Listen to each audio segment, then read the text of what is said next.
창세기 50장 22절에서 26절. 인생의 마지막.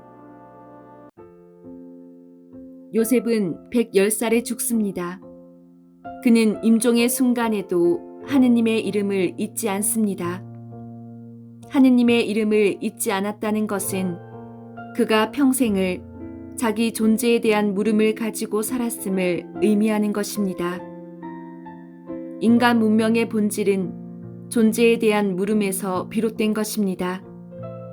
고대 이집트, 수메르, 바빌론 문화 등등의 고대 문명에서도 우리는 존재에 대한 물음을 찾을 수 있습니다. 특히 구약 성경은 단순한 교훈적 이야기의 차원이 아닌 인류 정신 문화의 발달을 상징적으로 보여주는 책으로서 인간 존재에 대한 깊은 성찰이 담겨져 있습니다. 이런 수많은 이야기들이 추구하는 바는 무엇인가? 정신적 균형에 대한 것입니다. 심리적인 불균형 안에서 괴로움을 겪던 인간은 마음의 평안함, 심리적 균형을 찾기 위해서 치열한 자기 내적 탐색 작업을 하였고 그 결과는 신화적 표현으로 남겼습니다. 그리고 인간의 후손들은 선조들의 그런 기록들을 보면서 내적 탐색의 작업을 이어가고 있습니다.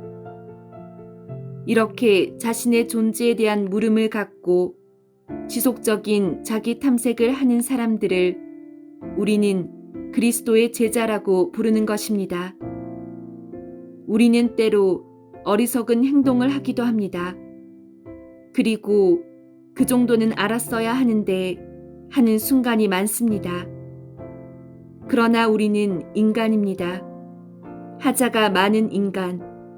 그래서 적절한 때에 적절한 생각이 떠올라 주지 않는 경우가 많습니다.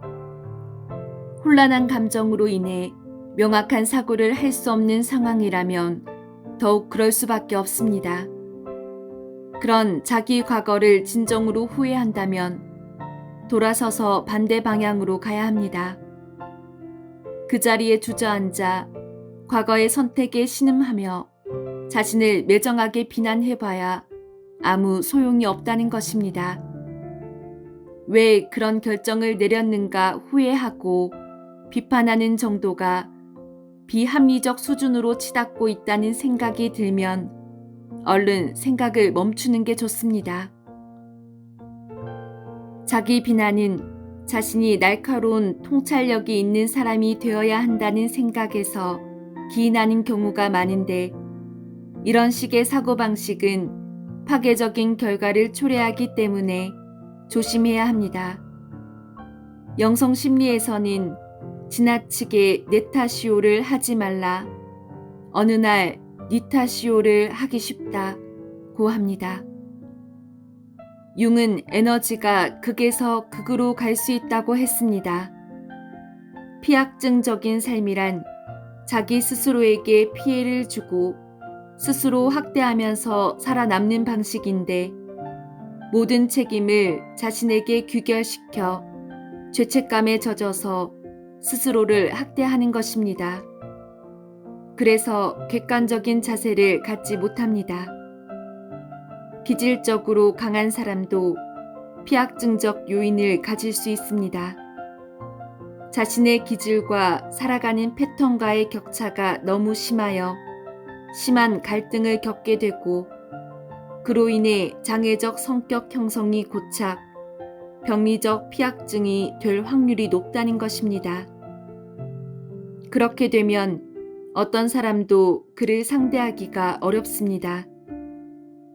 그런데 이런 사람들은 계속 피약증적 상태에 머물지 않습니다. 일정 기간이 지나면 반드시 가학적으로 상대방을 공격한다는 것이죠. 그것도 한 방에 모든 것을 복수하려고 하기에 격정적으로 상대방을 몰아붙입니다. 별것이 아닌 것을 가지고 크게 받아들여 속으로 앓습니다. 그만큼 공격성이 생기고 극단적 공격을 하게 된다는 것입니다. 내면에서부터 우리를 안내하고 이끌어주고 인생에서 최선의 선택을 할 수 있도록 도와주는 존재가 있습니다. 내 안에 무엇인가는 내가 의식적으로 아닌 것, 안다고 생각하는 것보다 더 많은 것을 알고 있습니다. 이 무언가를 영성 심리에서는 내면의 충고자, 내면의 안내자, 수호천사, 영적 안내자 등등으로 표현합니다. 내면의 충고자는 늘 나와 함께하는 내면의 힘과 지식의 중요한 원천입니다. 이 존재는 인생의 길을 찾도록 도와주며 함께 상의하는 습관과 기술을 형성해 감으로써 스스로에게 힘을 부여합니다. 현재와 미래에서 활용할 수 있는 과거의 경험으로 연결시켜 현재에서의 선택을 하도록 하게끔 해서 일생 동안 불확실성에 당면한 어려운 공경에서 견뎌내고 번영할 수 있도록 도와주는 역할을 합니다. 그렇다면 이런 내면의 안내자는 어떻게 만날 수 있는가?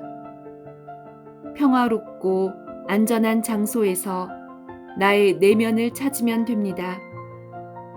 즉, 성당 같은 장소에서 조용한 시간을 갖는 것이 좋습니다.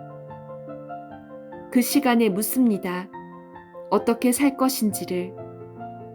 그리고 단어, 이미지, 감각, 기억의 형태로 대답이 떠오르기를 기다리면 됩니다. 응답이 보였을 때 사람들은 아하 하는 탄성을 지르게 되고 그때의 마음이 하느님께로 향하게 되었음을 느낍니다. 그것을 결심이라고 하는 것입니다. 이런 결심은 우리를 진정성을 가진 사람으로 만들어줍니다.